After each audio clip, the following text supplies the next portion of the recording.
मनसे प्रमुख राज ठाकरे यांच्या आदेशानंतर मनसैनिक महायुतीच्या प्रचारात सक्रिय झाले।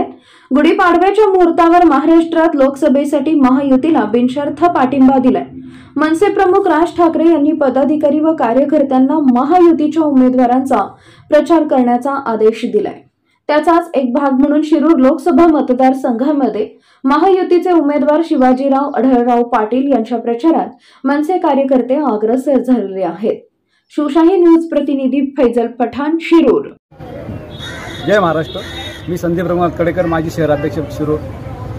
मान्य गुढीपाडव्याच्या दिवशी मान्य राजसाहेब ठाकरे यांनी आदेश दिल्याप्रमाणे आम्ही आज शिरूर शहरात शिवाजीराव अढळराव पाटील यांच्या प्रचाराला सुरुवात केली आहे आणि मला वाटतंय येणाऱ्या लोकसभेच्या निवडणूक शिवाजीराव अढळराव पाटील प्रचंड मताने निवडून येतील याची मला शाश्वती आहे। जय हिंद, जय महाराष्ट्र। लोकसभेच्या निवडणुकीच्या अनुषंगाने आत्ताच गेले 7-8 दिवसापूर्वी सन्माननीय मनसेचे राजसाहेब ठाकरे अध्यक्ष यांनी महायुतीला पाठिंबा दिला आहे। खरं तर त्यांचा निर्णय अतिशय योग्य आहे आणि त्यांच्या निर्णयामुळे खरं तर महायुतीला खूप मोठा बळ आलेला आहे आणि हेच त्याचं प्रत्येक पायीचं असेल तर शिरूरमध्ये या ठिकाणी महाराष्ट्र नवनिर्माण सेनेचे माजी शहराध्यक्ष संदीपजी कडेकर या सायकलमधून या ठिकाणी प्रचार करत आहेत।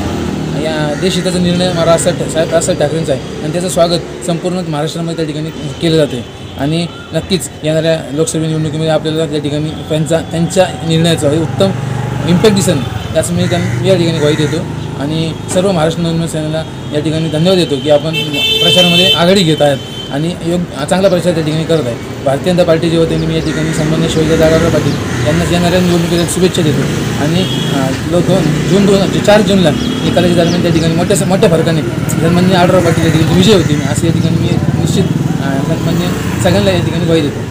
ताज्या घडामोडी जाणून घेण्यासाठी शिवशाही न्यूज यूट्यूब चॅनलला सबस्क्राईब करा। आपण हा व्हिडिओ फेसबुकवर पाहत असाल तर फेसबुक पेज फॉलो करा आणि शिवशाही न्यूज.com या आपल्या वेबसाईटलाही भेट द्या।